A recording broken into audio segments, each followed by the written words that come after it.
नमस्कार। हमारे नागरिकों, राजस्थान वासियों और मतदाताओं, समाज न्याय पार्टी की ओर से किए गए प्रयास आग्रह को मानकर एक नवीन सोच व सामाजिक न्याय की स्थापना के लिए शांतिपूर्ण तरीके से मतदान संपन्न होने पर आपको हार्दिक आभार। हमारे मतदाताओं द्वारा मतदान के पश्चात इस प्रश्न पर कि धर्म, संप्रदाय, ध्रुवीकरण, तुष्टीकरण तथा गारंटी की विभिन्न योजनाओं के बीच फंसे उम्मीदवार व मतदाताओं की सोच पर, नतीजों पर पड़ने वाले प्रभाव पर क्या चर्चा हो सकती है, इसके लिए उपस्थित हुआ हूँ। मतदान कल संपन्न हो चुका। यह बात भी सही है कि अच्छा मतदान हुआ है, मतदाताओं ने रुचि दिखाई है। अब समाज न्याय पार्टी का यह सोच है कि जब तक हमारे निराश, हताश, नाराज 30 से 40% मतदाताओं को अगर आपको अधिकतम मतदान करवाना है तो कुछ उनके हित और कल्याण की योजनाओं को मतदान से पहले और अपने घोषणा पत्रों में करके दिखाना पड़ेगा।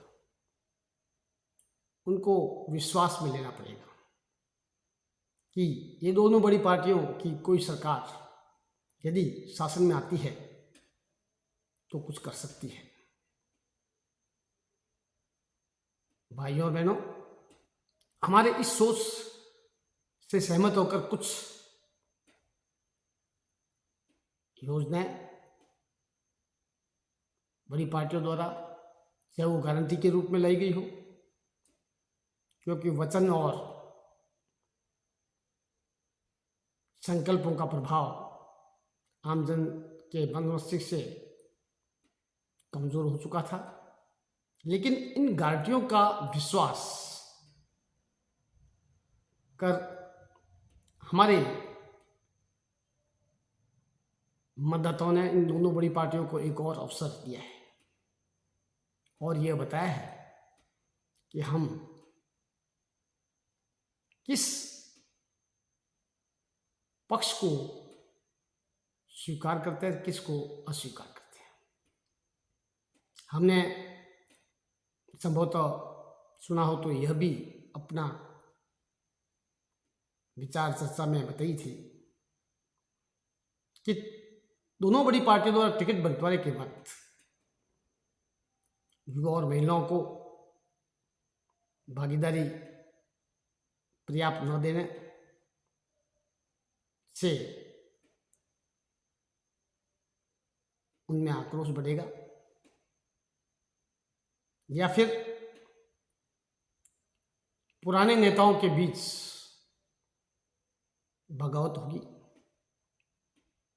और यही नतीजा नामांकन के अंतिम सोपान तक दिखाई दिया, जिसका परिणाम है कि अच्छे वोट हुए हैं। हमने ये भी कहा था कि यदि हमारे मतदाता दोनों बड़ी पार्टियों के कार्यप्रणाली और व्यवहार से असंतुष्ट होते हैं तो सर्व समाज न्याय पार्टी के मंच से, सोच से जुड़कर अपने काबिलियत और योग्यता का प्रदर्शन करें, ऊर्जा का उपयोग लें और समाज की सेवा करें। लेकिन टिकट बंटवारे में अंतिम सोपान तक दोनों बड़ी पार्टियों द्वारा अनिर्णित स्थिति में हमारे युवा और महिला और असंतुष्ट नेता किसी तकनीकी कारणों से सर्व समाज न्याय पार्टी के सोच से जुड़कर नामांकन दाखिल नहीं कर पाए। लेकिन हमने ये भी उस समय यह चर्चा की थी कि यदि दोनों बड़ी पार्टियों द्वारा ऐसी स्थिति आती है तो बगावत में खड़े उम्मीदवार, जैसा कि पार्टी भी कहती है, समाचार पत्र और राजनीतिक गलियारों में चर्चा भी है कि बागी उम्मीदवारों की संख्या बढ़ी है, निर्दलीयों की संख्या बढ़ी है, युवा और महिलाओं को जो मौका नहीं दिया गया तो उनकी संख्या भी दोनों पार्टियों की संख्या से ज़्यादा है, डबल से भी ज़्यादा है। तो ऐसी स्थिति में निर्दलीयों की इच्छा का मुख्यमंत्री भी बन सकता है। आवश्यक नहीं है कि जिस नेतृत्व में दोनों बड़ी पार्टियों के या बिना नेतृत्व में दोनों बड़ी पार्टियों का चुनाव में भागीदारी हुई है वही मुख्यमंत्री बनेंगे। उनकी इच्छा, सहयोग और विशेष रूप से बागी उम्मीदवार दोनों पार्टियों के ही हैं। उनके चुनाव चिन्ह से नहीं लड़के वो अलग होके अपनी उपस्थिति चुनाव में दर्ज कर रही है। कल यही उम्मीदवार जीत सकते हैं तो उन पार्टियों के सहयोग भी कर सकते हैं। और इसी पेशोपेश की स्थिति में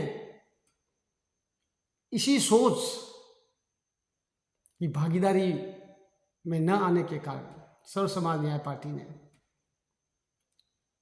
नामांकन और टिकट बंटवारे के संबंध में अपना अधिकार आरक्षित रखा।